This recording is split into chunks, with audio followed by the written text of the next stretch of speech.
Ovarian cancer आजकल बहुत ज़्यादा बढ़ गया है इंसिडेंस, और ये बहुत ही खतरनाक बीमारी है क्योंकि कैंसर का इलाज थोड़ा मुश्किल है और अच्छा भी नहीं है, सुनने में भी अच्छा नहीं लगता है। लेकिन अगर हम ये सुनने में अच्छा लगता है कि हम अपना जांच पहले कराएं, कैंसर होने से हमको पहले ही पता चल जाए कि हाँ कुछ ऐसे लक्षण आ रहे हैं, तो हमारा इलाज भी बहुत नॉर्मल तरीके से हो जाएगा और हम अपना नॉर्मल लाइफ जी सकते हैं। सर्वाइकल कैंसर का जो वैक्सीन है अभी तो इंडियन गवर्नमेंट ने भी ले आया है, लेकिन अभी फ्रीली अवेलेबल नहीं है। तो अभी तक हम लोग गार्डासिल, पहले सर्वेरिक्स देते थे, अभी गार्डासिल देते हैं। सबसे बेहतर होता है कि शादी से पहले अगर 9 से 14 साल के बच्चों को अगर हम देते हैं तो हमें मात्र 2 वैक्सीन का डोज देना पड़ता है। अगर उसके बाद देते हैं तो 3 डोज देना पड़ता है। लेकिन अभी बहुत सारे रिसर्च चल रहे हैं जिसमें हो सकता है कि कुछ समय बाद हम लोग केवल एक सिंगल डोज पे भी काम चल जाए। तो अभी हम लोग यंग गर्ल्स 9 से 14 साल तक की लड़कियों को वैक्सीन देते हैं। नमस्कार, आप देख रहे हैं RAD न्यूज़। मैं हूं योगेश चक्रवर्ती। कैंसर एक ऐसी बीमारी है जो हर किसी को डराती है, लेकिन कहते हैं कि अगर समय रहते इसका इलाज करवाया जाए तो इसे हराया जा सकता है। आज हम कैंसर के बारे में, खास करके महिलाओं की कैंसर के बारे में जानने के लिए आए हैं IGIMS की गायनी ऑन्कोलॉजी डिपार्टमेंट की प्रोफेसर और डॉक्टर संगीता पंकज से। तो आइए इनसे जानते हैं कैंसर के बारे में। मैम, जिस तरह से कैंसर का नाम सुनते ही लोग डर जाते हैं, और महिलाओं में पिछले कुछ दिनों में रिसर्च में आया सामने कि महिलाओं में इसकी तादाद बढ़ती जा रही है, तो महिलाओं में क्या वजह है कि इसकी ज़्यादा देखने को मिलता है, और क्या क्या मतलब कितने तरह के होते हैं महिलाओं में जो कैंसर पाए जाते हैं आमतौर पे? नमस्ते। ये महिलाओं में जो कैंसर, पहले तो हम ये बता देना चाहेंगे कि IGMS का स्टेट कैंसर इंस्टीट्यूट में गायनी ऑन्कोलॉजी विभाग है। ये विभाग यहाँ पे अक्टूबर 2008 में इस्टेब्लिश हुआ था। पहले जो हमारे स्टेट की महिलाएं थी उन्हें हमेशा TMH या दिल्ली, मुंबई जाना पड़ता था इलाज के लिए, लेकिन उस समय हमारे डायरेक्टर्स और जो बोर्ड ऑफ गवर्नर्स थे उनकी दूरदर्शिता थी कि हमारे पेशेंट्स यहाँ से नहीं जाए, तो उन्होंने इस विभाग को खोला गया उस समय, और तब से हम अकेले काफ़ी दिन तक काम करते रहे। फिर और भी नए डायरेक्टर आए तो उन्हें लगा कि इस विभाग को बढ़ाना बहुत ज़रूरी है। फिर और फैकल्टी आए, रेजिडेंट्स आए, और आज ये कहते हुए बहुत गर्व महसूस होता है कि हमारे यहाँ MCH गायनी ऑन्कोलॉजी में शुरू हो गया है, और हमारे यहाँ इसकी जो पहली कैंडिडेट है उन्होंने ज्वाइन कर लिया है। बहुत ही अच्छी कैंडिडेट है, और अब इसकी पढ़ाई भी यहाँ होने लगी है। जो ये पढ़ाई इंडिया में बहुत कम जगह पर होती है, पूरे ईस्टर्न एरिया में ये केवल बिहार और ये IGMS पटना ही एकमात्र संस्थान है जहाँ पे MCH की पढ़ाई गायनी ऑन्कोलॉजी में शुरू हो गई है। तो ये बहुत बड़ी बात है कि मतलब अब जो है IGIMS मतलब प्रोडक्ट बना रहा है एक तरह से, मतलब ऐसे डॉक्टर बना रहे हैं जो महिलाओं के कैंसर की देखभाल करेंगी। मैम भी बताइए कि महिलाओं में जैसे आपने बताया कि ये मतलब पूर्वी इलाके में पहला ऐसा संस्थान है जहाँ कैंसर के बारे में पढ़ाया जाता है, तो आपके यहाँ कैसे कैसे पेशेंट आते हैं, किन किन तरह के पेशेंट आते हैं महिलाओं के कैंसर के? ये हमारा स्टेट कैंसर इंस्टीट्यूट है, मतलब एक छत के नीचे सभी चीज़ का इलाज होता है। हमारे यहाँ स्टेट कैंसर इंस्टीट्यूट में 5 डिपार्टमेंट हैं: radiation oncology, medical oncology, surgical oncology, gynae oncology और रेडिएशन फिजिक्स। मतलब एक छत के नीचे हर कैंसर का इलाज होता है। तो हमारा जो विभाग है, हम महिलाओं के कैंसर को देखते हैं। तो हमारे पास सभी महिलाओं के कैंसर, जैसे सर्विक्स का कैंसर, ओवरी का कैंसर, एंडोमेट्रियम, वल्वा, वेजाइना। तो सबसे जो कॉमन कैंसर है वो सर्विक्स का है। आजकल ओवरी का कैंसर का इंसिडेंस बढ़ते जा रहा है, लेकिन हमारा ये लक्ष्य है कि जो सर्विक्स का कैंसर है, WHO का कॉल है कि हमें 2030 तक इस कैंसर को अपने देश से हटाना है। तो हमारे स्टेट कैंसर इंस्टीट्यूट में स्क्रीनिंग का प्रोग्राम चलता है, वैक्सीनेशन का प्रोग्राम चलता है, अवेयरनेस का प्रोग्राम हमेशा होता है, और जो ट्रीटमेंट है वो हम लोग हमेशा करते हैं। तो महिलाओं से रिलेटेड जो भी कैंसर है उसका हम लोग स्क्रीनिंग, अवेयरनेस, ट्रीटमेंट, मैनेजमेंट सब करते हैं। जी।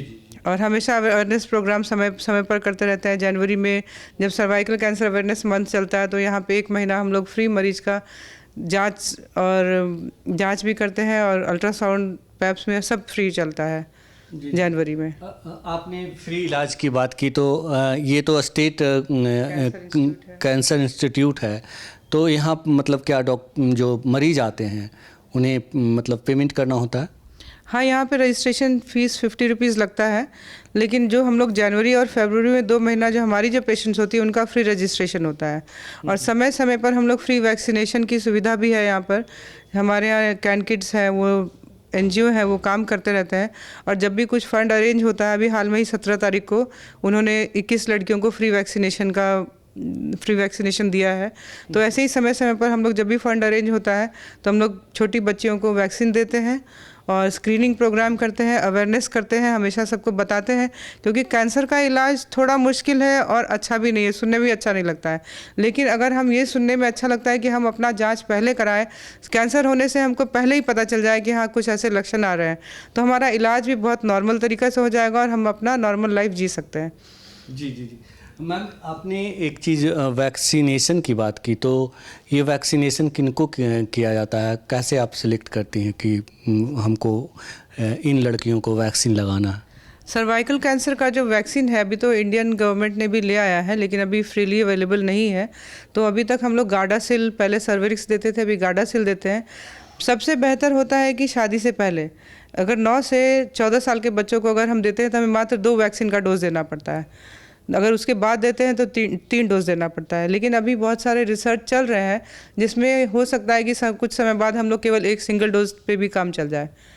तो अभी हम लोग यंग गर्ल्स 9 से 14 साल तक की लड़कियों को वैक्सीन देते हैं। ये सभी को लेना चाहिए, सभी लड़कियों को लेना चाहिए? अगर हम चाहते हैं कि हमारे देश में से इस कैंसर ख़त्म हो जाए तो WHO ने कहा है कि 90% लड़कियों को हमें वैक्सीन दे देना है और उन्हें होने नहीं देना है, उन्हें बचाना है। और जो महिलाएं जिनको शक है कि बीमारी हो गया है तो उनका हमें स्क्रीनिंग करना है, और जो ऑलरेडी इस बीमारी से ग्रसित है उनका हमें इलाज करना है। तो 90-70-90 हमारा WHO का कॉल है कि 2030 तक हमें इस कैंसर को भगाना है।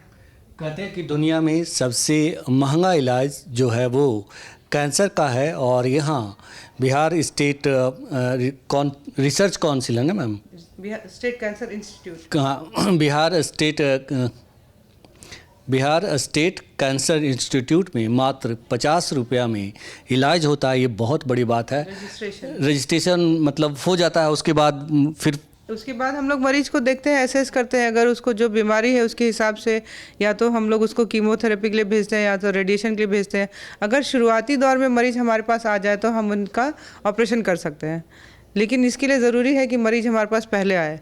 अगर वो देर से आते हैं तो फिर उनका अगर हम ऑपरेशन नहीं कर पाते हैं तो रेडिएशन के लिए या कीमो के लिए हमें मरीज को भेजना पड़ता है। जी जी जी मैम, आपने बात की वो वैक्सीनेशन की, तो आपने कहा कि 90% लड़कियों को वैक्सीन लेना चाहिए या WHO ने जो कहा है कि दे देना है। तो इतनी जागरूकता है लोगों में मैम कि जो वो लड़कियां वैक्सीन या उनके पेरेंट्स उन्हें लेकर आते हैं? देखिए, हम लोग पूरे इंडिया के स्तर पर सारे जो डॉक्टर्स हैं वो इसमें लगे हुए हैं कि हम सारे लोगों को अवेयर कराएं, स्क्रीन कराएं, और समय समय पर हम लोग जागरूकता कार्यक्रम शुरू कर दिए हैं। हर जगह पूरे स्टेट में, पूरे इंडिया लेवल पे काम चल रहा है, पूरे वर्ल्ड लेवल पे काम चल रहा है कि हम लोग अवेयरनेस का प्रोग्राम करें, बच्चों को बताएं, स्कूल में जाके बताएं। और ये हम लोग समय समय पर करते रहते हैं और फिर हम लोग रिक्वेस्ट करते हैं कि आप लोग लीजिए, अपने बच्चियों को बचाइए। और फ्री देते हैं तो बहुत सारे लोग आ रहे हैं, अब सबको समझ में भी आ रहा है। अब थोड़ा जागरूकता बढ़ गया है तो सब अवेयर हो गए, टीवी प्रोग्राम से, न्यूज़पेपर से, हमेशा फिर वो लोग आते हैं और लेते भी हैं। जी जी जी मैम, आपने एक और बात की कि अगर समय रहते इलाज हो जाए या पता चल जाए कैंसर के बारे में तो इसका इलाज संभव है और आसानी से इलाज संभव है। तो समय रहते कोई महिला, कोई लड़की ये कैसे जाने कि हमें कैंसर हो गया है? देखिए, कुछ भी चीज़, जैसे लड़कियों को तो पहले ही वैक्सीन लगा देना है हम लोग को, और किसी भी महिला को, जैसे आपको कोई आपका नॉर्मल लाइफ में जो अब कुछ अब नॉर्मल अगर होने लगा है, कुछ डिस्चार्ज हो रहा है, ब्लीडिंग हो रहा है, जो आपके रूटीन लाइफ में पहले नहीं हो रहा था और आज होने लगा है, या फिर पति के साथ रहने से खून आ रहा है, या फिर अचानक से बीच में महीना के बीच में खून आ रहा है, मतलब कुछ भी अब नॉर्मल आपको लग रहा है तो आपको आके जाँच कराना है कि कुछ कैंसर के लक्षण तो नहीं है।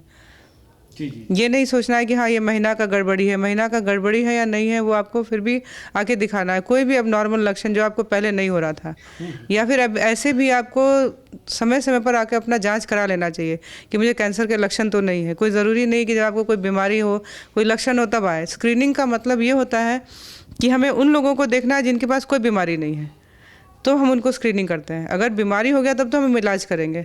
तो वो महिलाएं जिनको कोई भी लक्षण नहीं है, वो अगर आके हमारे पास दिखाती हैं, स्क्रीन कराती है, तो हम उन्हें बता देंगे कि आपको कोई बीमारी है या भविष्य में होने का संभावना है। ऐसे बहुत सारे टेस्ट हैं, पैप्समेयर है, HPV है, तो इन सब टेस्ट से पता चल जाएगा कि उनको कोई लक्षण होने वाले हैं नहीं। क्योंकि कैंसर सर्विक्स एक ऐसा बीमारी है जिसको बनने में कम से कम 10 साल लगता है, तो ये बहुत लंबा समय होता है। तो आप अपने आप को आराम से इससे बचा सकते हैं।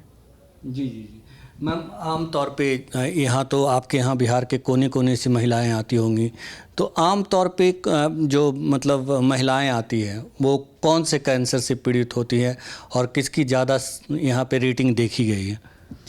पहले तो जैसे सर्वाइकल कैंसर का इंसिडेंस बहुत ज़्यादा था, क्योंकि अब महिलाओं में थोड़ा अवेयरनेस बढ़ गया है, थोड़ा लाइफस्टाइल थोड़ा अच्छा हो गया है, तो इससे कैंसर सर्विक्स थोड़ा कम हो गया है और ब्रेस्ट कैंसर नंबर 1 हो गया है।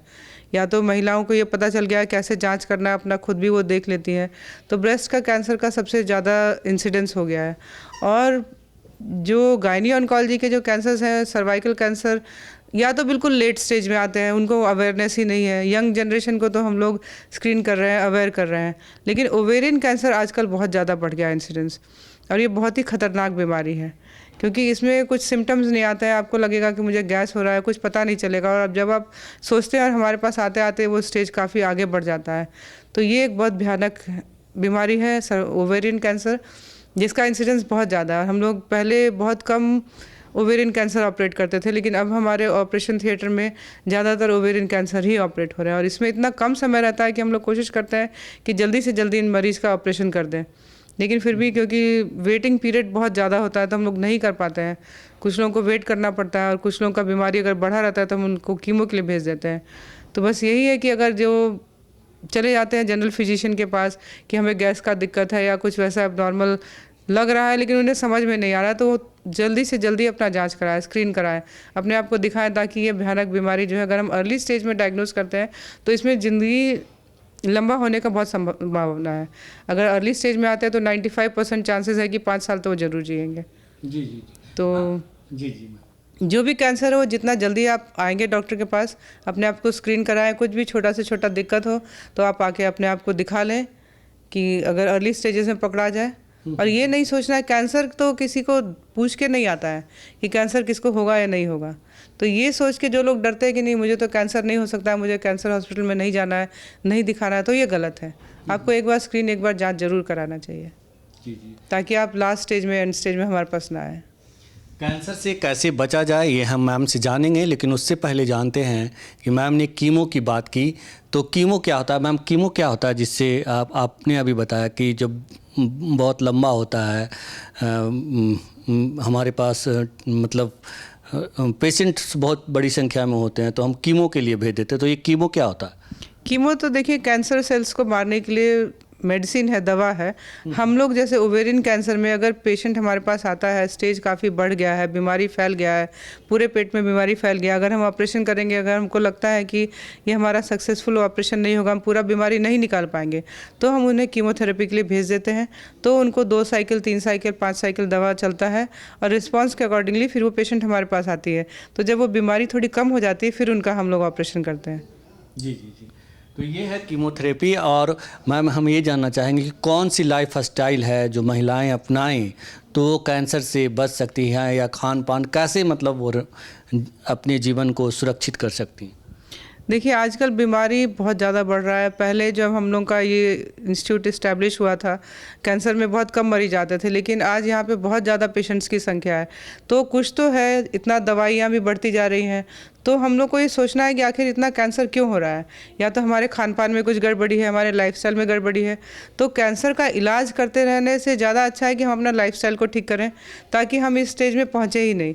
हमें कोशिश करना है कि सुबह अपने नाश्ता में कार्बोहाइड्रेट कम लें, फ्रूट्स ज़्यादा लें, ड्राई फ्रूट्स लें, और जो हम खाना खाते हैं उसमें पहले सलाद का मात्रा लें, रात को भी डिनर के पहले सलाद का मात्रा रहे। रात को कोशिश करें कि 6-7 बजे तक हम अपना खाना खा लें, ताकि थोड़ा सा फास्टिंग का ड्यूरेशन बढ़ जाए। 14 घंटा कम से कम हम लोग का फास्टिंग का रहे, और कोशिश करें कि 7 बजे के बाद कुछ खाना ना लें।